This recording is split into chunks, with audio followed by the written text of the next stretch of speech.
معزز ناظرین السلام علیکم۔ آج کی اس ویڈیو میں ہم بات کریں گے داستان سیریز کے بولم 1 کی ایپیسوڈ نمبر 2 کے بارے میں۔ ایپیسوڈ کے آغاز میں ہمیں پہاڑی مملکت کا داغ قبیلہ دکھایا جاتا ہے، تو آپ کو بتاتے چلیں کہ 15 سال قبل کا منظر یہاں سے کنٹینیو ہوتا ہے۔ قبیلے میں ایکیکیز لکڑی کی تلوار سے اپنے بابا کے ساتھ مشق کر رہی ہوتی ہے، تو اس کے بابا اس سے کہتے ہیں شکست خوردہ جیتنے والے کا قیدی بن جاتا ہے، یہ جان لو اور اس کے مطابق اپنی تلوار کو حرکت دو ایکیکیز۔ جواباً ایکیکیز کہتی ہے میں قیدی نہیں بنوں گی اور آپ اپنی تلوار کو حرکت دیں جنگجو بابا۔ یہ کہتے ساتھ ہی ایکیکیز اپنے بابا پر حملہ آور ہوتی ہے اور مزید کہتی ہے میں آپ کو قیدی بنا لوں گی۔ مشق کے دوران ایکیکیز کے بابا اسے زمین پر گراتے ہوئے کہتے ہیں کیا کوئی عظیم پہاڑی سپاہی قیدی بن سکتا ہے؟ تو ایکیکیز کہتی ہے ایکیکیز بہت بڑی ہے، بہت بڑی۔ یہ سن کر یہ سارا منظر دیکھنے والے بچے ہنسنے لگ جاتے ہیں۔ ایکیکیز مزید کہتی ہے میں کم از کم قیدی نہیں بن سکتی۔ یہ کہتے ساتھ ہی وہ ایک بار پھر اپنے بابا پر حملہ آور ہوتی ہے، تو اس کے بابا اسے اٹھا لیتے ہیں اور خوشی خوشی اسے گھمانے لگ جاتے ہیں، پھر اسے ایک بار پھر زمین پر رکھتے ہوئے کہتے ہیں چلو پھر عظیم الشان ایکیکیز کون قیدی بنتا ہے دیکھیں تو ذرا۔ اس کے ساتھ ہی ان دونوں کے درمیان ایک بار پھر مشق شروع ہو جاتی ہے۔ کچھ دیر کی مشق کے بعد ایکیکیز اپنے بابا کو زمین پر گرا کر ان کے گلے پر تلوار رکھ لیتی ہے اور پورے جوش و خروش سے کہتی ہے آپ قیدی بن گئے، آپ قید ہو گئے بابا۔ یہ دیکھ کر سب بچے بہت خوش ہوتے ہیں۔ یہ منظر دیکھ کر ایک بزرگ ایکیکیز کے بابا سے کہتے ہیں ایوران الب کو بس تم ہی ہرا سکتی ہو ایکیکیز۔ پھر ایک بچہ کہتا ہے اب ہماری سربراہ تم ہو ایکیکیز۔ اس کے بعد ایک بچی کہتی ہے پہاڑی سپاہیوں کی سربراہ ایکیکیز ہے۔ پھر ایک سپاہی ایکیکیز سے کہتا ہے یہ لکڑی کی تلوار مجھے بھی دو، میں بھی تمہارے بابا کو ہراؤں گا۔ یہ سن کر ایکیکیز غصے سے کہتی ہے یہ تلوار بابا نے بنائی ہے، میں کسی کو نہیں دوں گی۔ اس پر اس کے بابا اس سے کہتے ہیں میری بیٹی سے اس کی مرضی کے بغیر تلوار نہیں لی جا سکتی۔ جواباً ایکیکیز کہتی ہے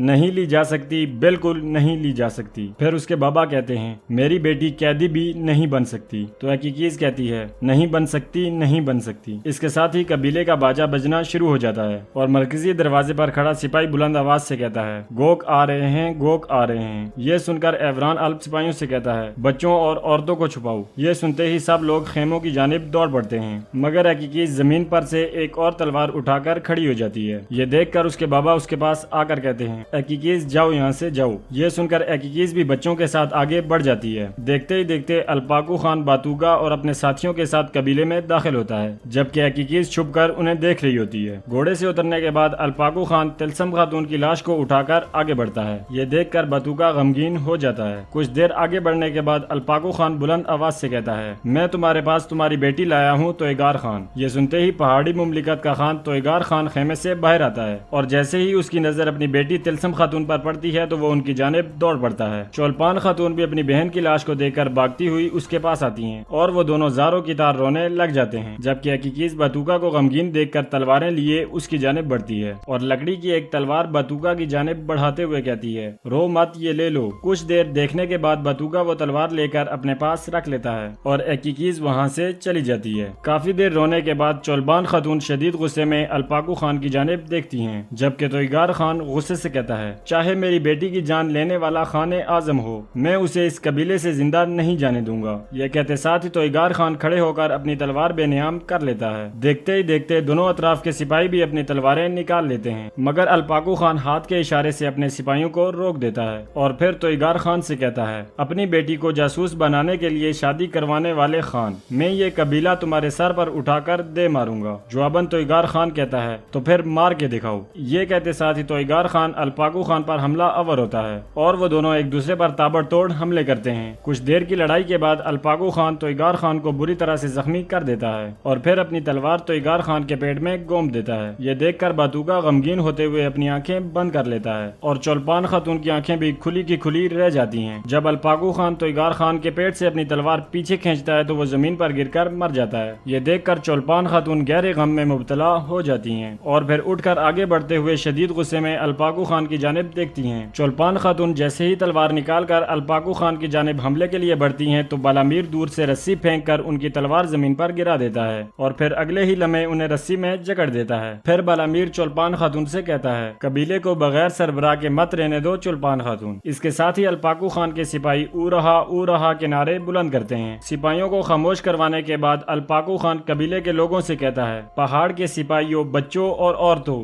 آپ کی تلسم خانم نے مجھ سے غداری کی تھی اور میں نے انہیں سزا دے دی۔ پھر الپاکو خان چولپان خاتون کے پاس آ کر کہتا ہے تمہارا اس غداری سے کوئی تعلق ہے میں نہیں جانتا، میرے پاس ثبوت نہیں ہے چولپان خاتون، اسی وجہ سے میں تمہاری جان بخش رہا ہوں، مگر تم سے اور تمہارے قبیلے سے متعلق میرا فیصلہ جلاوطنی ہے، سورج غروب ہونے سے پہلے میری حدود سے نکل جاؤ۔ یہ کہتے ساتھ ہی الپاکو خان جیسے ہی جانے لگتا ہے تو عیوران الپ غصے سے کہتا ہے الپاکو ہم اپنا وطن چھوڑ کر نہیں جائیں گے۔ یہ کہتے ساتھ ہی عیوران الپ اپنی تلوار نکال کر الپاکو خان پر حملہ آور ہوتا ہے، مگر الپاکو خان اس کے حملے کو ناکام بنا کر اسے شدید زخمی کرتے ہوئے گھٹنوں کے بل لے آتا ہے۔ یہ دیکھ کر ایکیکیز کی آنکھوں سے آنسو بہہ پڑتے ہیں، بتوگا بھی بہت زیادہ غمگین ہو جاتا ہے۔ پھر الپاکو خان عیوران الپ کے گلے پر تلوار رکھ کر اس کا گلا کاٹ ڈالتا ہے۔ یہ دیکھ کر باتوگا ایک بار پھر افسوس سے اپنی آنکھیں بند کر لیتا ہے اور ایکیکیز بابا بابا پکارتے ہوئے بھاگتی ہوئی ان کے پاس آتی ہے اور روتے ہوئے کہتی ہے اٹھیں بابا اٹھیں۔ پھر الپاکو خان جیسے ہی جانے لگتا ہے تو ایکیکیز اس کی جانب بڑھتے ہوئے کہتی ہے تم بھی مرو تم بھی مرو۔ یہ کہتے ساتھ ہی وہ الپاکو خان کی جانب حملے کے لیے بڑھتی ہے تو الپاکو خان کا سپاہی اسے پکڑ کر پیچھے دھکیل دیتا ہے۔ اس کے ساتھ ہی الپاکو خان گھوڑے پر سوار ہو کر اپنے بیٹے اور ساتھیوں کے ساتھ وہاں سے روانہ ہو جاتا ہے، جبکہ چولپان خاتون اور ایکیکیز انہیں دیکھتی ہی رہ جاتی ہیں۔ اگلے منظر میں ہم دیکھتے ہیں کہ الپاکو خان اپنے بیٹے اور ساتھیوں کے ساتھ جنگل میں سفر کر رہا ہوتا ہے۔ کچھ دیر سفر کے بعد وہ سب ایک مقام پر رک جاتے ہیں اور الپاکو خان گھوڑے سے اتر کر باتوگا کے ساتھ آگے بڑھتا ہے، پھر نہر کے کنارے رک کر باتوگا کے سامنے بیٹھ جاتا ہے، جبکہ باتوگا نے شدید غصے میں لکڑی کی تلوار مضبوطی سے پکڑی ہوتی ہے۔ یہ دیکھ کر الپاکو خان باتوگا سے کہتا ہے میرے 248 سپاہی مارے گئے، میدان جنگ میں ایک ایک کو شمار کیا ہے میں نے، گوگ کے 248 سپاہی مارے گئے۔ وہ لوگ صرف سپاہی نہیں تھے، ماؤں کے سہارے،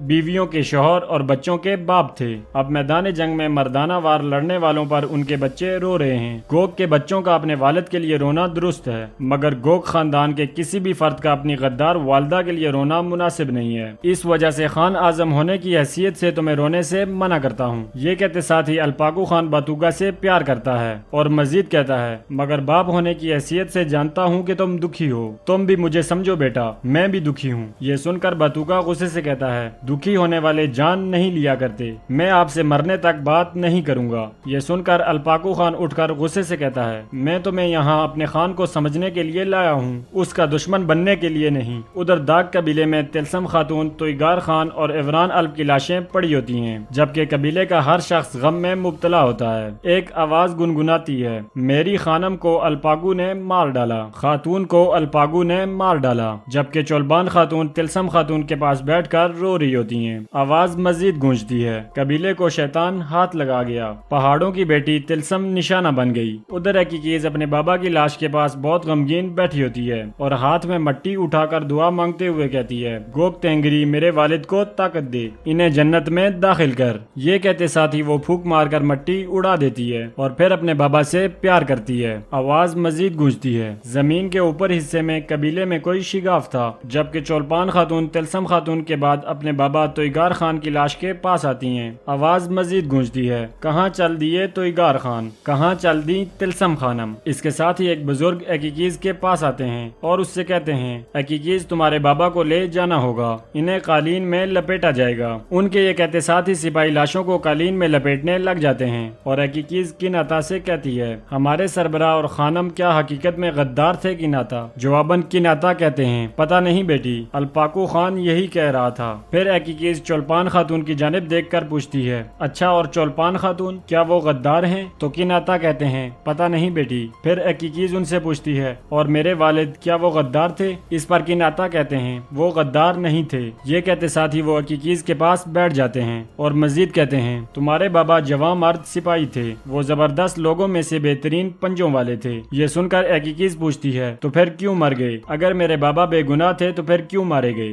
جواباً کناتا کہتے ہیں کیونکہ سربراہوں کی تلواریں مردوں کی گردن پر ہی گرتی ہیں، کبھی انصاف کے لیے تو کبھی غداری کے لیے۔ اگلے منظر میں ہم دیکھتے ہیں کہ چولبان خاتون اور ایکیکیز گھوڑے پر سوار ہو کر ایک خیمے کے گرد چکر لگا رہی ہوتی ہیں، جبکہ قبیلے کے لوگ بھی ان کے آس پاس جمع ہوتے ہیں اور ایک شخص دکھ میں اپنا چہرہ ہلکا سا کاٹ ڈالتا ہے۔ آواز گونجتی ہے کہاں چل دیے تویگار خان، کہاں چل دی تلسم خانم اور کہاں چل دیے عیوران الپ۔ تو ناظرین اس کے ساتھ ہی ہماری آج کی ایپیسوڈ کا اختتام ہوتا ہے۔ اگر آپ کو ویڈیو اچھی لگے تو ویڈیو کو لائک کریں اور مزید ویڈیوز دیکھنے کے لیے ہمارے چینل کو سبسکرائب کریں۔